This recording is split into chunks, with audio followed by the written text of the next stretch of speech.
Good morning, everybody. Thank you and welcome to our Atlantic Canada webinar series. We're really delighted that you'd all be here today with us to talk about online regulations, compliance, security. This is not the most interesting webinar for most people, but stay with us and I think we'll prove to you that it's really important for your sales process, generating leads, for building trust, and of course, eventually for saving your business. Be compliant and secure on everything you do online. So just while the last of you are logging on, I'm going to introduce ourselves very quickly in case anyone who's new to the program here. So my name is Susanna Hardy, and I'm Chief Content Officer with IBT Online. So really delighted to work on the Atlantic Canada Provinces program for Online Global and to help Canadian companies build out online tools and also work with these webinars.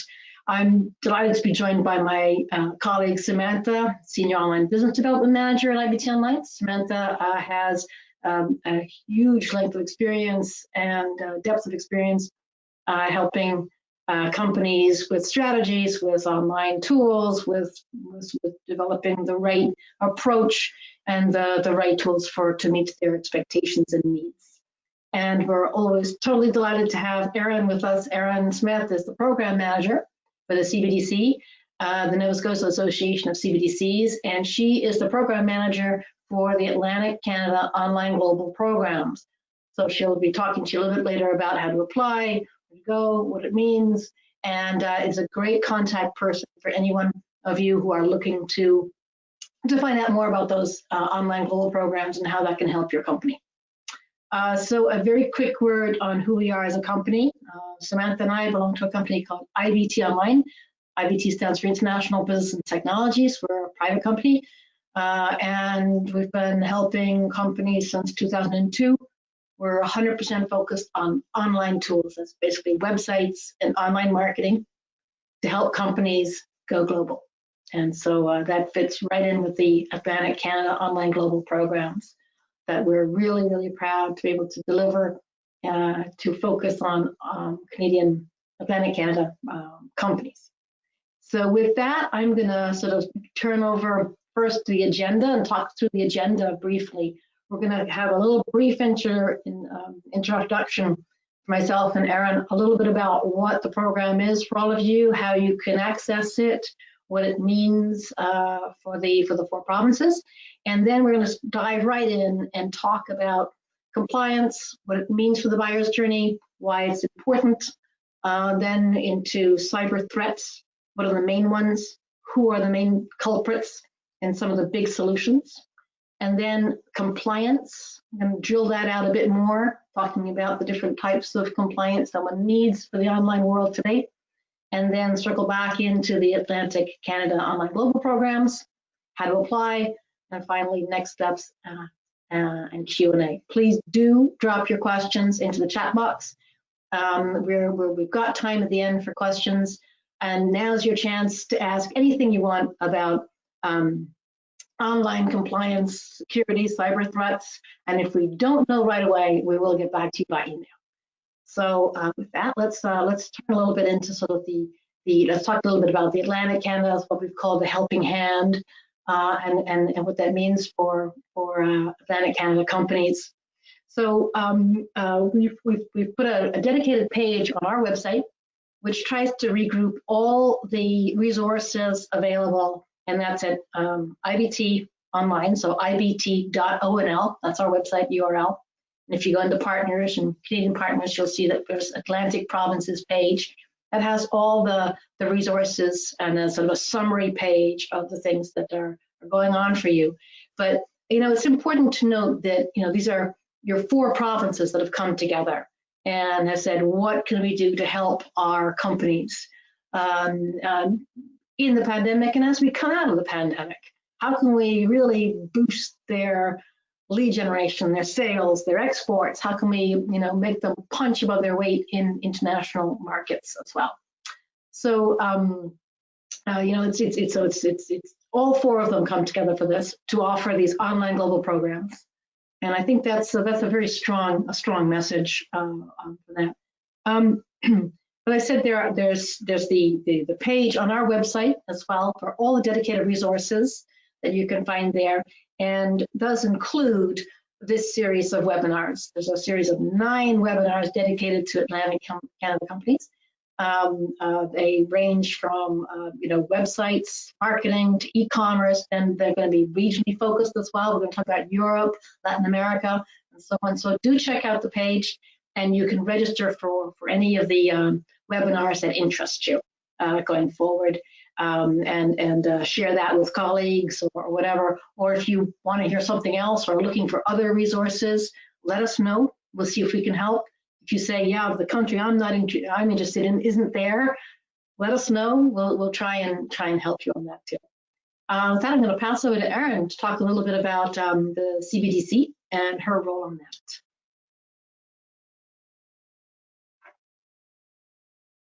Thanks so much, Susanna. So hi everyone, glad you could join us again today. I think probably many of you participated in last week's webinars, but we do have some new folks, I think, so I want to make sure I give that proper background information each time. So I am Erin Smith with the CBDCs, and we are the delivery agent for this project. And I'd be remiss if I didn't give credit to our funders. So these webinars are made possible through the Atlantic Trade and Investment Growth Agreement. So that's a partnership of the federal government through ACOA, as well as the 4 Atlantic provincial governments. So a big thanks to them for making this happen.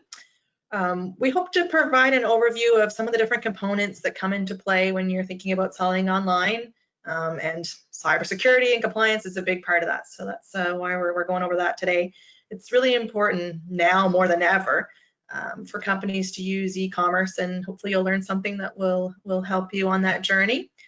As Susanna said, lots more webinars coming up. Encourage you to sign up for them. And if at any time you've got questions, reach out. I can connect you to if you don't know who your local ACOA person is or your local regional provincial government folks are, just let me know. I can connect you to them. There's lots of different programs, supports available, and it's our collective goal to support you in any way that we can. And I'll give a plug for the other component of the online global program. We will, like Susanna said, talk a little bit more in detail at the end, but we do have spots available, funding up to $15,000 for website localization. If you missed that workshop, that webinar last week, I encourage you to go back on and take a listen to it. Really interesting information that came out in that. So this program, you'll work with IBT online, figure out which option works for your company, what market you're going to be targeting, and then they just make the magic happen. So it's an application-based program. The link will be here at some point in the slides, and you can just reach out to me as well if you need that link, and I encourage you to apply for that. We're accepting applications right through to the end of the webinar series, which is in the middle of December, so still some time to get that in. But a neat program, and hopefully it will help a number of companies really kind of make the move to selling online in some new markets. I think that covers off everything I need to say. I'll turn it back over to you, Susanna. Thank you so much, Erin. And we will put also the links in the chat box so that you have that as well as a link. So now we're going to talk about the importance of trust in the buyer's journey. And I think, Samantha, you can go through that one. Yes, thank you, Susanna. I would be happy to. So before we get into the specifics about security and compliance and GDPR and all of that super fun stuff, we want to talk about the importance of trust in the buyer's journey. And first I want to go into the world is online. How are we having this conversation today? Why is it relevant? It's because to be effective, you have to be online because the world is online. So here are some of the latest statistics from Hootsuite. So as of October 1st, 2020, 60% of the world is online, and it's only going up with about 320 million, so nearly the population of the United States, going online in 1 year. And when we analyze the number, we see that people are spending an average of 7 hours a day, or almost 7 hours a day on the internet. So the main takeaway from this slide is that your customers, your prospects, your leads, your future distributors, employees, suppliers, everyone your business interacts with is online and they're spending most of their day online, and that's not changing anytime soon. So on the next slide, we just want to say that, with all these people online, there's just so much data. And the graph here shows how much data is created and stored every year with a projection all the way out to 2025. And as you can see, it is truly enormous. Data produced, collected, and stored. The term zettabyte was only coined a few years ago, as to nobody thought that this amount of data could be created and stored. So for you guys to get a kind of an idea of what a zettabyte is, 1 zettabyte is 1,000 exabytes, 1 billion terabytes, and 1 trillion gigabytes. So that is just a tremendous amount of data. So you can say that the explosion of information is because of the rise of smartphones and sensors and connected vehicles and appliances, even like your fridge, among other digital artifacts. But it's important to realize that much of what we touch and what we work with now automatically just generates data. But the real reason why we're seeing this increase is the growing use of data analytics and automated response and analytic decisions. So there have been many pandemics in human history. This is not new to the human race. But this is the first one where people have access to online digital technologies that enable things like working and schooling and seeing a doctor online and grocery shopping and even attending digital conferences, all from home, all necessary activities for suppressing the rate of infection. Some of these changes may be permanent, leading to structural changes in society and also the economy. All this means for data is the growth in data and analytics-driven decision-making will continue to grow at exponential rates. So there's a saying in the digital world that if the product is free, then you are probably the product. And it's a cute but apt way of saying that many tech business models are built on collecting and using data. And we've seen this on the previous slide, how much data is being collected. So obviously, some companies think it's important. In fact, one should think of data as an asset. But there are some important questions to ask about the specific asset, like where does the data come from? Whose data is it and who does it belong to? Who is using it? Who's responsible for it and who benefits from it? Those sort of questions are the base of digital security and compliance. So online cybersecurity is fundamentally different from traditional security. So traditionally, if you or your company had an asset, so a building, a piece of machinery, even patents and trademarks, you would expect to put a valuation on that asset and then surround it with the relevant protection, like a car alarm, CCTV for your factory, trademarks, for key product innovations. And then if something happened, you would call someone in, like police or lawyers, or even bring it to the attention of the provincial governments if it was a serious international theft. And the governments were supposed to spend time in getting intelligence about external threats and defend the nation. Traditional risks were either a hazard, like an earthquake, or accidents that happen regularly, like machine breakdowns. But digital risk is hard to evaluate, as you normally look to the past for evaluating. Also, cyber attacks are completely unique and unknown. So cyber and online is very different. So first of all, the responsibility shifts from the government and the public sector to the private sector. So companies put in place anti-spam, antivirus, malware, etc., and they employ private sector companies to build protective firewalls to keep them protected. A good cybersecurity approach has 4 main characteristics. The solution has to be based on continuous intelligence gathering, so 24/7 monitoring to make sure that you and your software isn't getting hacked or threatened. As a company, you have to make some sort of decisions about risk management. So do you back up files, do data storage, have any cloud storage, etc. All these questions to decide the level of risk you are willing to take.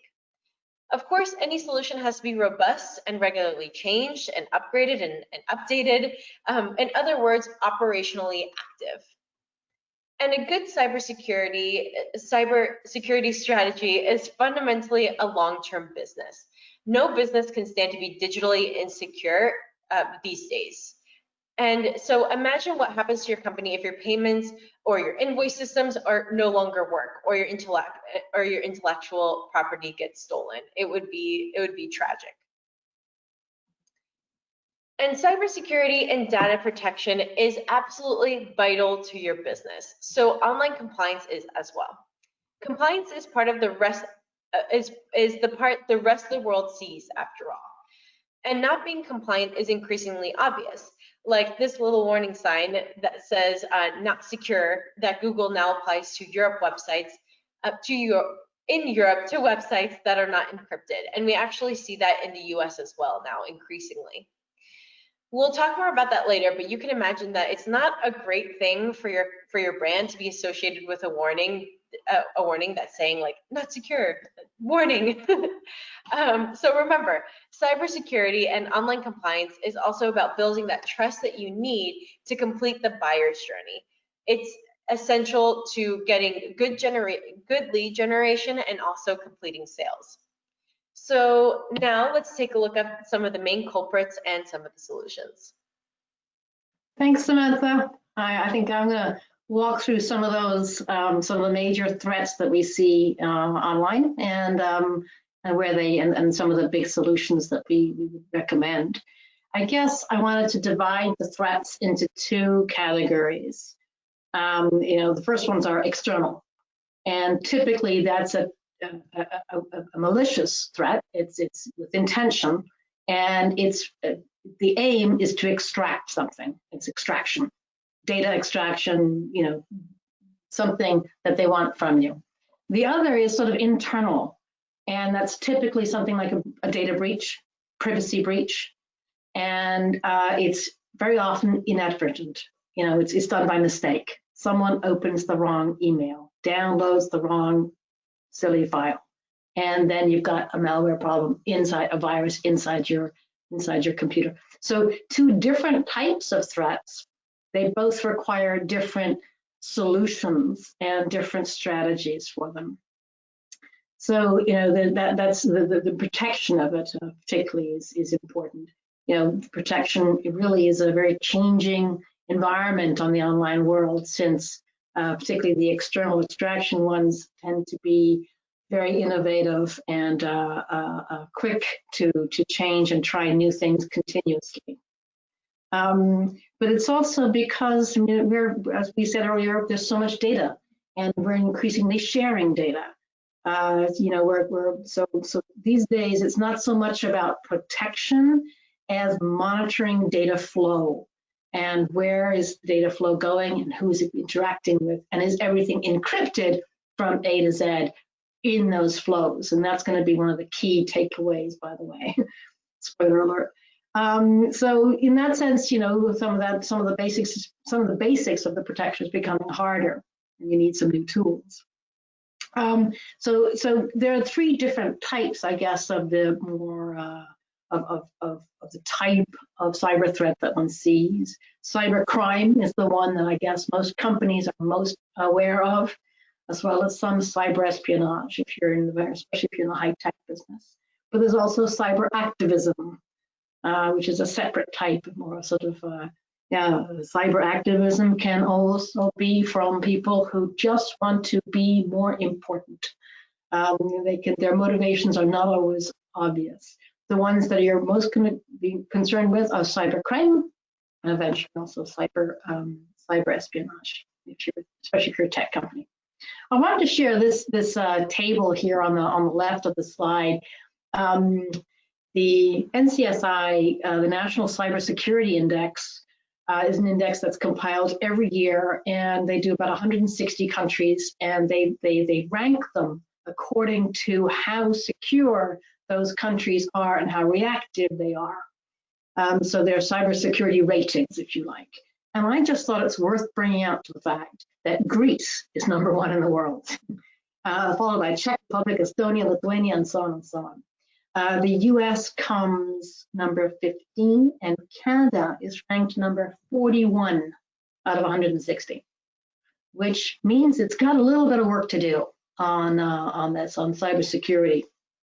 And now that all our devices are internet capable and are capable of transferring data from your phone to your fridge to your house alarm to your garage to your kids to WhatsApp to all different platforms as well. There's a lot of data flow, and that's really where I think a lot of people are, as I said, putting their attention. I wanted to just highlight some of these stats that you have that you can see on your screen. So on average, hackers attack every 39 seconds, so over 2,000 times a day. What's amazing to me is that the amount of time it takes between a breach, a data breach, a privacy breach, and the time to identify that breach in 2019 was nearly, over 200 days, 2/3 of the year, which is pretty terrible.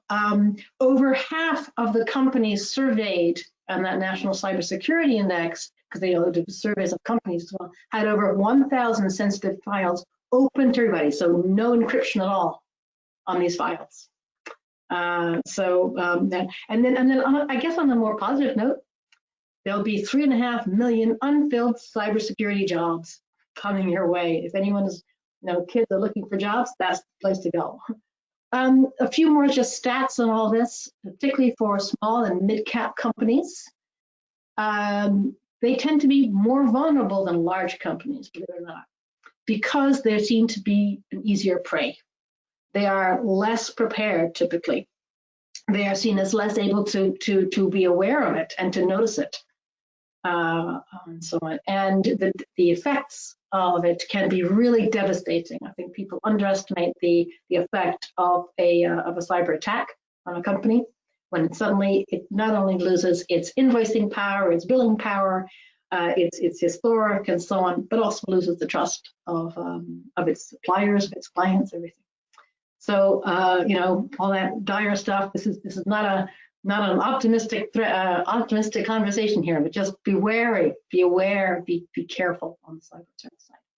One of the things that we're going to be repeating several times actually to you today as well is just a very basic but absolutely essential thing that you need to do is to make sure that you have an S on your HTTP. HTTP is a protocol.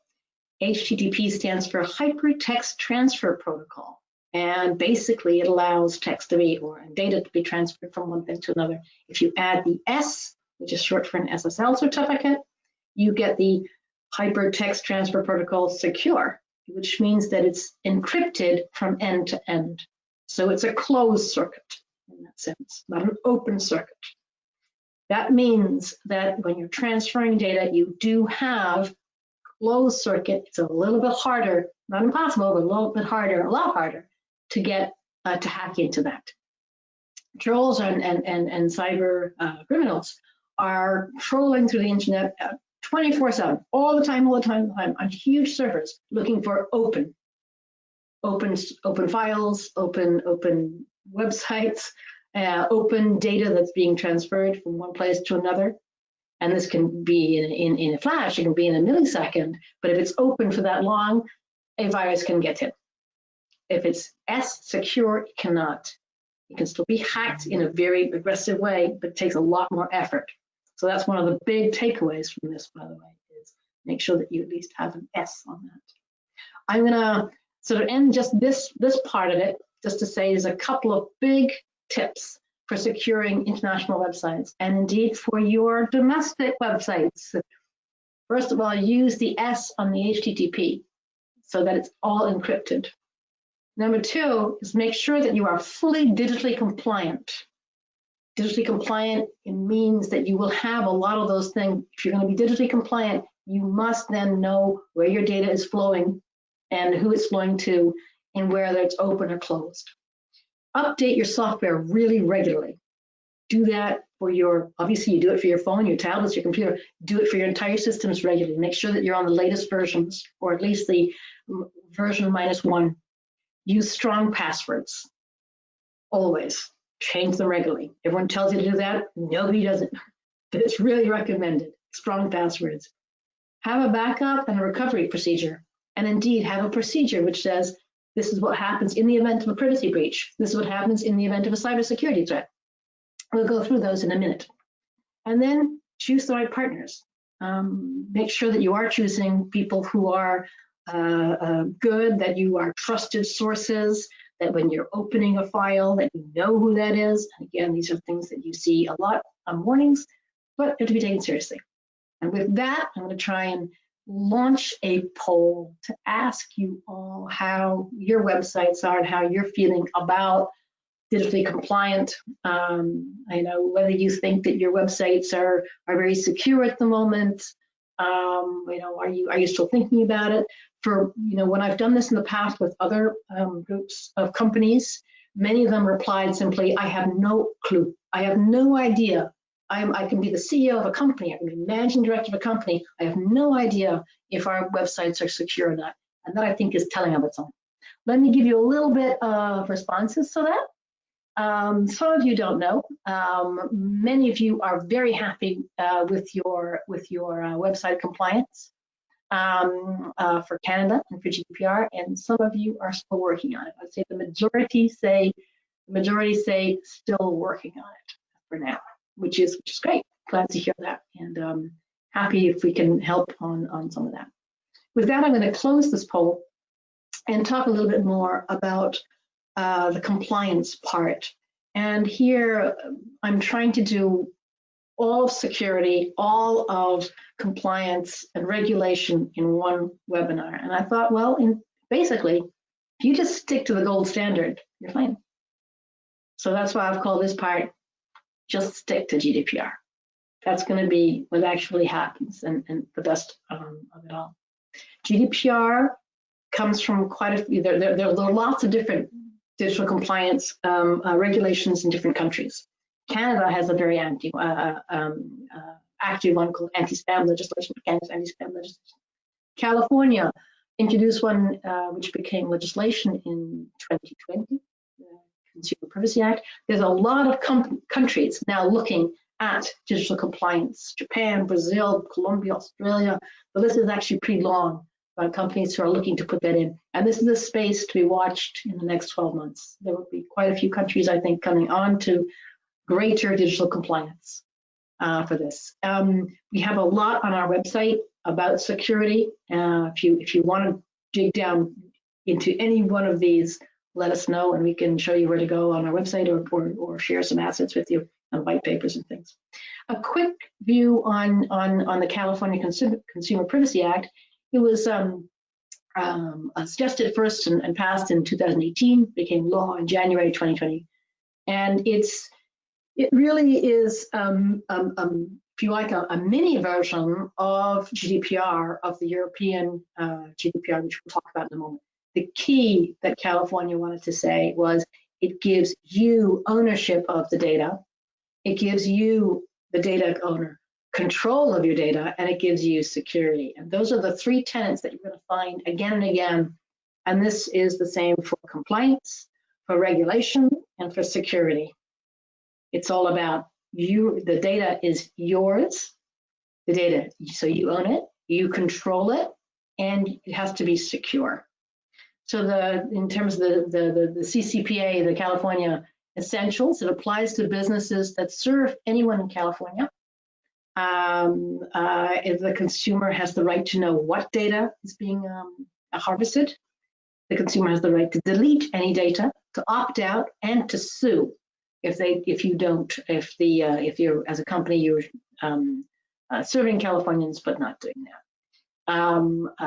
So there you go. It's not for all companies. It's mainly for companies that buy and sell personal data. So that if you are ever buying a database for Californians, we would suggest that you don't do that.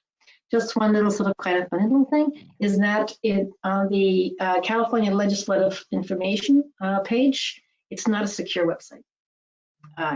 Unbelievable. So on the California government website for this legislation is not a secure website. So again, what does that do for their reputation? Right. Moving on, we wanted to talk a little bit also about sort of the European side and this GDPR, because for us, if you're GDPR compliant, you've got all the other ones in the bag. As I've said, it's sort of the gold standard at the top. If you're GDPR compliant, then you must be Californian compliant, CCPA compliant as well, and you're compliant for Australia, Japan, other countries that are. India is currently looking at it, but they haven't finalized yet. GDPR stands for General Data Protection Regulation. It comes with a long list of data protection regulation that's come in. You know, from the 1990s, there was starting to be sort of data regulation in Europe with the EU Data Protection Act. It then splintered and became so wide that everyone said we need to focus here and just reset the base and have a GDPR. GDPR is a single set of rules. So that's the good news. It's a single set of rules that applies to all of the 27 countries of the EU. We don't yet know about the UK. We'll hopefully know about that in January. So it's a very clear understanding that data belongs to a person, and that person therefore owns that asset and has rights over that asset if you as a company use it. So any organization collecting personal data has an obligation to seek consent and to store that data securely. And again, we'll go a bit into that. And I think the key responsibilities, the key things that this allows companies to do and individuals, there are 4 of them. One, it allows you to take your data from one place and put it in another place. It allows you to say, I'm going to bring my data around with me. It allows you to be forgotten. It allows you to view data that is stored on you and to make changes on that data. So if you're a Canadian company and you have European data, then you need to be cognizant of the rights of those data holders. So GDPR, as I said, it came into effect in May 2018. It has a pretty, at the time, signed by 28 people, but 28 countries. We're not yet sure of the UK, but probably. It was also signed by the 4 of the EEA. So it's one set of rules for 32 different countries. That's the good news. The bad news is that it has real teeth as well. It can be a pretty big fine if you are not compliant. So be wary of this. Also, don't think that if you're small, you're under the radar. Unfortunately, the radars go quite deep, although the first level is clearly at the big, the Facebooks and the Amazons and the big tech companies. But it's already 2 years old and certainly going much lower down in the filter range. So be wary of that. The objective is to make sure that processing of personal data of EU data subjects is compliant and secure. Just know that transferring data out of the EU is prohibited unless you're GDPR compliant. So again, if you're a Canadian company and you have European distributors, that's European data. If you're selling into Europe and you have European data, then you need to be GDPR compliant. So do be wary of that. And it's really, as I said, the objective is really to give control to the data owners over their rights, and it has real sanctions and real applicability. So to the question, does GDPR apply to Canadian companies? Yes. If you are dealing with European citizens, it does. It applies to any country, any company, inside or outside the EU. So as I said again, this, if you're not active in Europe, you could say, well, how do I get best practice compliancy? If I am GDPR compliant, then I'm compliant with everyone else. So this is worth thinking about. And if you just want to look at the essentials of GDPR, there are 3 parts to it. Internal reviews of where you're keeping data. How are you storing it? How are you upgrading it? How are you measuring it and looking after it? And what are you doing in the case of a data breach? The second category is what's called processor reviews. And this has to do with making sure that everybody you interact with, your distributor in Europe or your suppliers or your SurveyMonkey, is also GDPR compliant and respectful of data and secure. Or for example, your logistic partners, if you're shipping things around the world, you need to make sure that they are secure with their data. And there are protocol template agreements that you can exchange that they sign. If, for example, there's a data breach between you and your logistic partner, and you don't have one of those in place, then you are responsible for that data breach and the fines that are incurred. If there is, and the data breach happened with them, they're responsible. For your website, it means acting securely, encrypted with HTTPS, that you have opt-in and opt-out clearly marked, that you have cookie and privacy policies, and for Germany, impress them as well, and that all forms and newsletters have opt-in, opt-outs, and as well are linked to the privacy policy. Just to say, any website we do is also GDPR compliant. One of the core aspects of any online compliance regulation, whether it's in California, Japan, or Europe, is this notion of a controller or a processor. A controller is the one who calls the shots. If you're looking at your website and you're saying, okay, I am the controller, I'm the business leader, I'm telling my logistics supplier to do things, so I am the controller. That means that you're collecting data for marketing, for example, to send out the latest new product launch or something. A processor can be, for example, your logistics partner, or SurveyMonkey, or anyone like that, or an agent or distributor, anyone like that who is looking after and processing data that you give them. So that's the difference between a controller and a processor, and it's fundamental towards all the compliance that you have. Basically, we've identified 7 steps to make GDPR or any online compliance regulation understandable. We've sort of broken it up into bite-sized pieces. We've identified 7 of them, and we can, if anyone has an interest, I can go through it at greater length what these mean. But basically, it's all about defining the roles, making sure they happen, and making sure that there's agreement between all the stakeholders involved. One of the key ones that we'll dive into is what's called data mapping and updating policies. I'm going to try and give you a case study. Work it that way. So let's say there's an Atlantic Canada company, so Atlantic Company Inc., and you are a Canadian company, you export to Europe. Let's say you're B2B, you're mid-sized, and you sell via distributors. So, in what sense? You might have several European websites in local languages, you might do some online marketing, you go to trade shows, you have a network of distributors and agents, you also have some logistic partners and maybe some financing partners in there as well. So those are your partners, those will be your processors for that. So there's a controller, that's who you are, Atlantic Company, and your processors. And in this one, some of the first things you want to do, the very first thing you want to do is make sure that there's somebody in your company who's responsible. So, whoever that is, it can be head of sales, but it has to be someone who's high enough up to impose things and has a good overview of the whole business. Then you need to say, who am I really? If I'm the controller, who are my processors? And define each one. And then you need to really educate your employees and make sure they're all on board with it. Make sure they're all, yep, I understand what I have to do.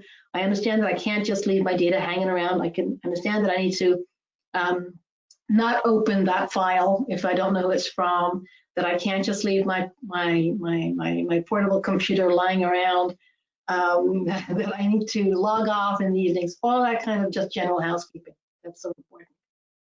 Step number 4, as I said, is a hard part. It's quite long, and it's basically mapping data flows. Data flows, it has a way of just seeping in everywhere. It goes, It comes in from sales, but it's come in from leads before, then there's marketing, then it might go to the shop floor, then there's after sales, then there's the payments and invoice. It goes everywhere.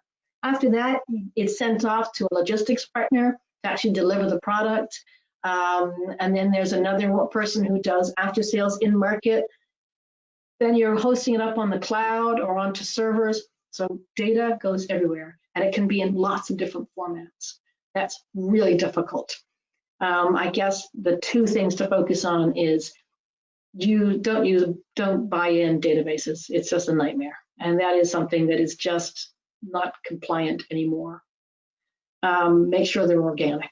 And the second is to focus on how the data is stored in each case and how it is transacted from one to another. So that's data mapping, and that's a tough one. Step 5, 6, 7, and 8, not too bad. Step 5, just tell all your distributors, and as I said, there's set forms for that. Make sure you've got good procedures in-house. Again, that's good housekeeping. Make sure what happens if there's a data breach. What happens if our servers go down?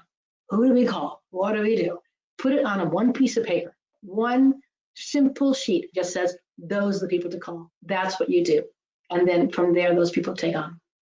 And then obviously make sure that you are renewing, sort of a rinse, lather, repeat sort of thing. Make sure that it's your ongoing strategy. There's a review calendar, which is obviously updated.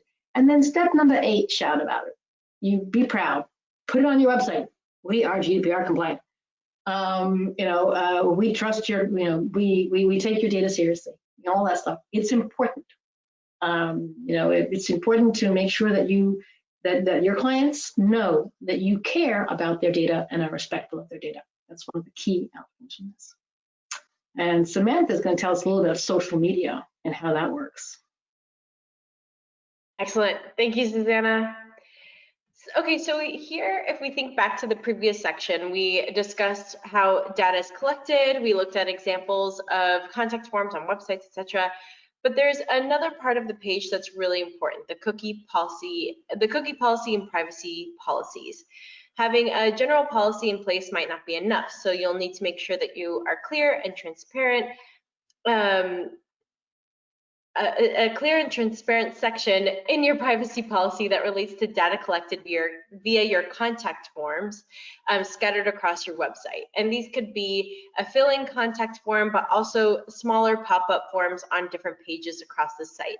And make sure that it's clearly displayed on the site. So here we have an example of our website and our blog, and how if you fill out one of our contact forms, we have that really nice privacy policy link that people can click on and read more about how their data is being used. And the same really applies to any data that you collect from social media. You'll be pleased to know that if you use social media organically, and this includes things like posting content and engaging with your audience on the page, but you don't directly collect data, the platforms have got you covered. Big social media players like Facebook or LinkedIn now have global privacy policy settings that are GDPR compliant. This is a big weight off of marketeers' shoulders, as this means that also when you're looking at advertising and generating leads via a platform, they've taken care of making sure that all your lead generation efforts that happen on the platform are compliant. But they do this by asking you to share your privacy policy and relevant links with consumers from the start, even before they reach your website. But this also requires you to have that specific policy in place. This means that transparency is built in within the social media platform, offering consumers more confidence about the way that they're sharing their data on their platform. And here again, you will have to explain your data privacy notice, how you will use their social media contact information that you collect in the same ways that you would for data collection on your website. And depending on the size of your team, you might want to consider having an internal social media policy detailing how members of the organization will use, store, and care for social media sourced personal data. So when a new set of rules is first introduced, our first reaction is often fear, a fear of compliance, fear of punishment, fear of red tape. But here's the thing: all of the recent data protection laws, from CAN-SPAM to CASL to GDPR and beyond, are built for a simple reason. It's to provide a better experience for our customers and the people who trust us with their data. Complying with GDPR will require some effort, but at the end of the day, if GDPR makes your consumers' lives better, it'll grow your business as a result. So you can also take a look at some of the advantages of GDPR. For example, consistency across all of Europe. And likely that other countries will follow, as we saw in some previous slides. So only one set of rules, which is really nice. It also improves efficiency because the exercise makes you reevaluate the processes and your processors. So also focus. GDPR has specific rules about enabling your contacts to specify exactly what they want to receive from you. And that makes total sense from a business perspective. You don't send contacts things that they don't want to hear, that they don't want to know about, that they don't want to hear from you. And you want to make sure that the ones that do want to hear from you get to choose what they want. So GDPR requires increased transparency around data collection and processing. In legal language, that's kind of like the right to access and portability, which means that your contacts can demand a copy of their data in a common format. GDPR also requires that you give the contacts the right to be forgotten. So they can request that you delete them from your database, kind of like unsubscribe, and then they ask you to delete. Not only will that satisfy the specific context question, it'll ensure that you're not wasting your time trying to market and sell to people that have absolutely no interest in your product or service. This means that you'll have more time to focus on your best prospects and your best customers. GDPR also requires lawful basis for processing. So in other words, you have a legal reason to use a contact's data, like consent, or legitimate interest. That's bad news if you're purchasing lists. Not only is this not allowed under our acceptable use policy, but now it's not permitted under GDPR. And that may sound painful in the short term, but the good news is that your company, but it is good news for your company in the long run. So just think about it. Who's more likely to buy from you? A set of email addresses just kind of like scraped off of the internet, who may or may not have ever heard of you, who may or may not want your product, or a set of engaged contacts already interested in your product or service. Making sure you have established a lawful basis will lead to a more engaged list and better email deliverability and fewer annoyed contacts, which is always a win. And don't forget the purpose behind the law. It's to provide better, more secure, more transparent experiences for our customers. When your customers win, you win too. Trust, transparency, and accountability are big issues today. So now we can just kind of dive into the Atlantic Canada Online Global programs. So we manage, IBT Online, we manage and build international websites and international marketing. So with the Atlantic Canada, we came up with a program that will, depending on what your goals are, we can help you reach new markets, we can help support your distributors, we can help you find distributors, we can help you grow that trust, credibility. Depending on what your goals are for your international markets, we can create an online presence that is tip and tailored to those goals. So the programs available for the Atlantic Canada Online Global programs, we have 3 options. So the first one is option A, and I'll go into greater detail in the next couple of slides, but just to give you guys an overall idea as to what we're offering. Option A is a 1 or 2 market expansion. So this one has a predefined scope. So whether you want 1 market or 2 markets, you'll receive, for example, for 2 markets, 12 web pages in 2,000 words each website based off of your Canadian website. Option B is a customized market expansion. So maybe you want 1 website, but a ton of words, a ton of pages, much larger than option A, or maybe you want us to connect it to a CRM, or maybe you want new content, new design. That would be considered option B. Then we have option E, which is e-commerce, where we will create a completely dedicated e-commerce platform for one or two or three specific markets, depending on your scope of work. So the budget for this program is completely dependent on the amount of words, SKUs, pages, markets, functionality, all of that, so that we can best create an e-commerce platform suited for your international markets. So just to take a quick dive into option A. So option A is a 2-market expansion with a limited scope. So 12 web pages and 2,000 words each for the 2-market expansion. So by the end of option A, you'll have either 1 or 2 completely localized websites for your 1 or 2 top target markets. So for this example, we have one in English for, I can't see if this one's Canada or India, and then we have another one in Spanish for Mexico.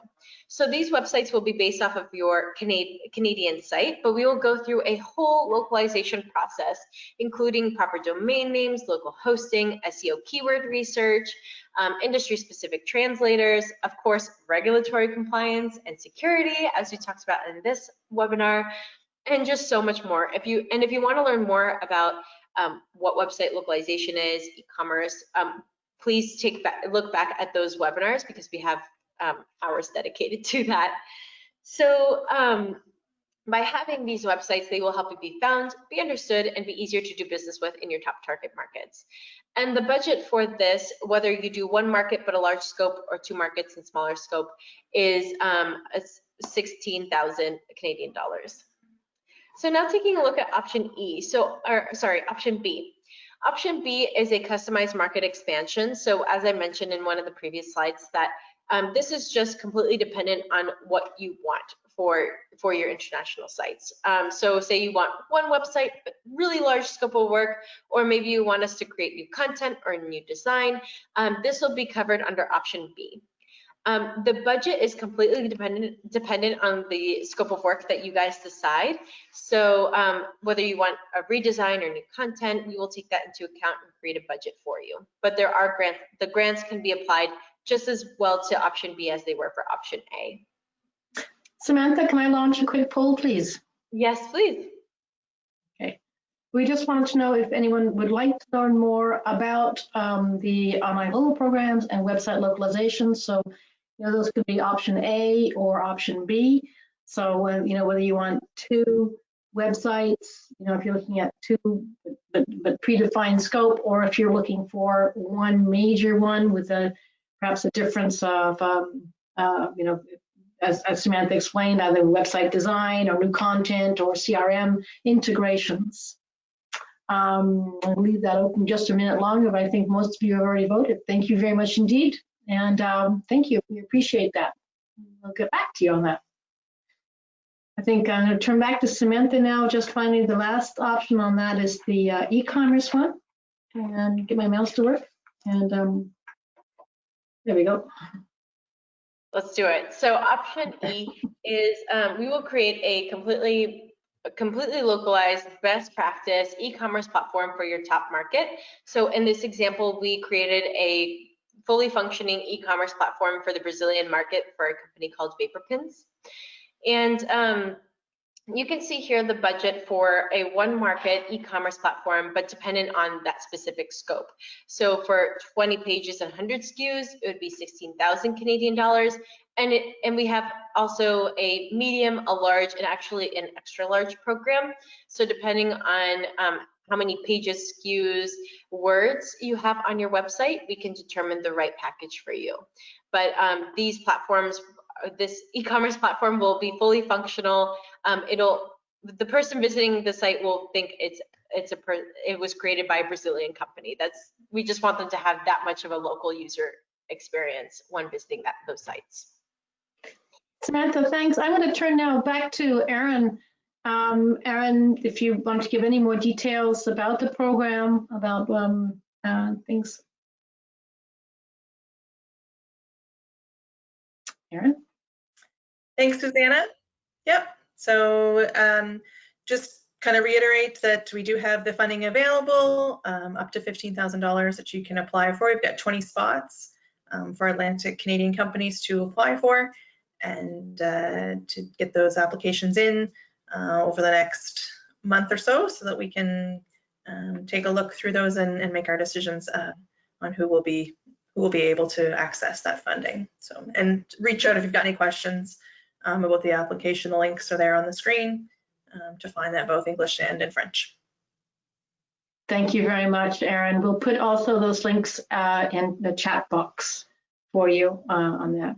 Jen, going now, just finalizing, we have a few more minutes left for questions. Quick sort of summary. I think those of you who have been on other webinars have seen this before, but we want to emphasize it. We feel very strongly that, you know, Atlantic Canadian companies can really reach beyond borders and go far and really grow their business using online tools, and that it's within, you know, most companies' grasp to do that.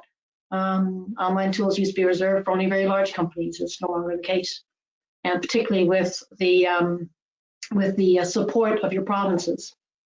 Sort of a summary slide, as it were, for cybersecurity compliance and regulations in terms of best practice. I'd say this slide here sums it up. So, you know, make sure that you're doing internal reviews. Make sure that you're looking at who's at your processors. In other words, who are you externally sharing data with? And then your websites in terms of security as well. So there's three areas that you have to look at for both security, regulation, and compliance best practice.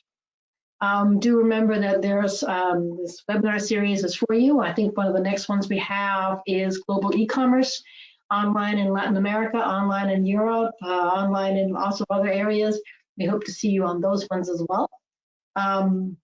And these the Atlantic Canada Online Global Program is really there for you. Its objective is for you to have lead generation and build sales internationally.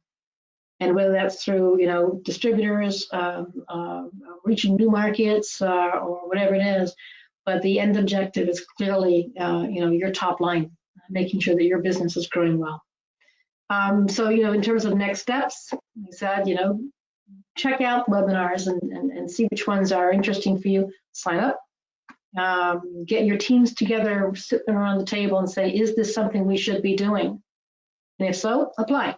And Samantha's going to put the two SurveyMonkey links into the chat box for you to apply on. But you can also find them on our website or on the Atlantic Alcoa one.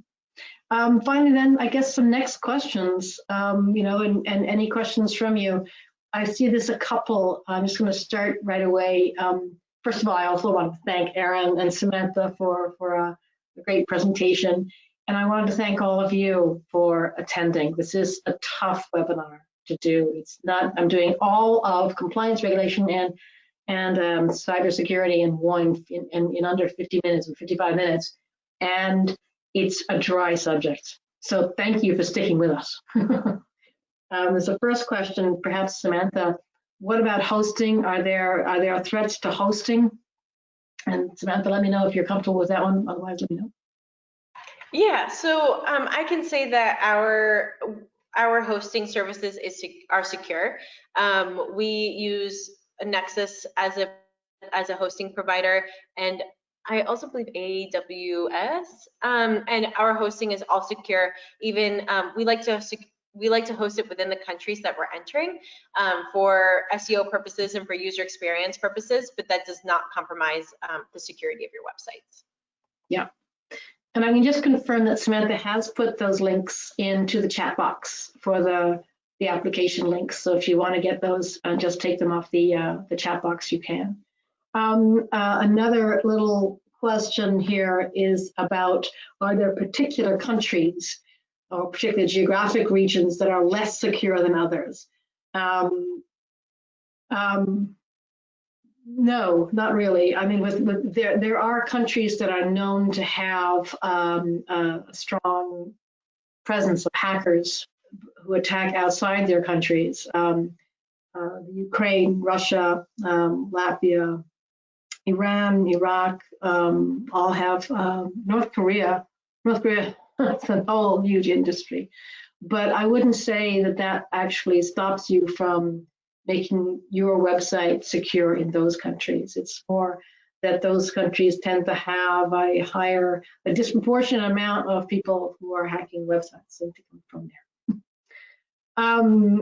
Just another one is, how can you make sure your distributors are compliant and GDPR compliant? I don't know, Samantha, if you want to answer that one.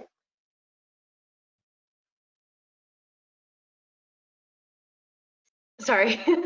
Okay, no worries. Do you mind just repeating the question one more time, just to make sure I'm answering it correctly? How do you make sure that your distributors are also GDPR compliant? Oh, yeah, that's a good one. So, I mean, the best way to know that your distributors are GDPR compliant is probably to ask us. Susanna, Yeah. do we have Yeah. a list or something of I some think sort? there's a couple of telltale signs, particularly if they are in Europe, and obviously that S on the HTTPS is one. Clearly, if their website looks compliant, if there's a cookie opt-in, a privacy policy opt-in. For Germany, you have something else called an impressum, a third level of compliance that's necessary, and obviously the HTTPS.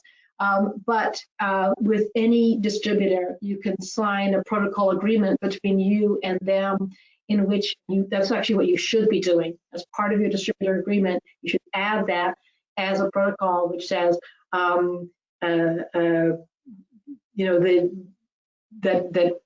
that they ensure that they will treat any data with respect and securely.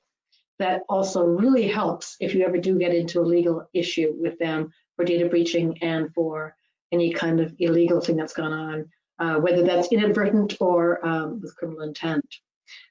There's a question also from someone about if my company is just a read-only company, so I offer just information there. There are no subscriptions or memberships, no newsletters or whatever. Is it necessary to put up a privacy policy on the website? You don't, in that sense, have an opt-in, opt-out, because you're not, well, you don't have an opt-in, opt-out on any forms, is what you're saying. So you're not collecting any data.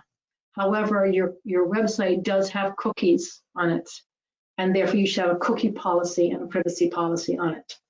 So while you don't have forms like a newsletter or, do you want to hear more from us, you should also have a cookie and privacy policy, because you are actually collecting cookies from people, and that by politeness sake, you should inform them that you are collecting that and give them the choice of whether they want those cookies collected or not. I hope that answered, Jason. I hope that has answered your question, Jason. We've come slightly over time. Thank you all so much for joining us on this, and you all deserve a medal for sticking it through, I can tell you, but stay with it. And we hope to see you on our next webinar. We're talking about exciting things like online in Latin America, online in Europe, e-commerce, where we're talking more about sales and less about sort of things like compliance. But thank you all very, very much. We hope to see you on the next webinars, and keep trading, stay well, stay safe. Bye-bye. See y'all soon. Thank you very much. And thank you again, Erin. Bye-bye.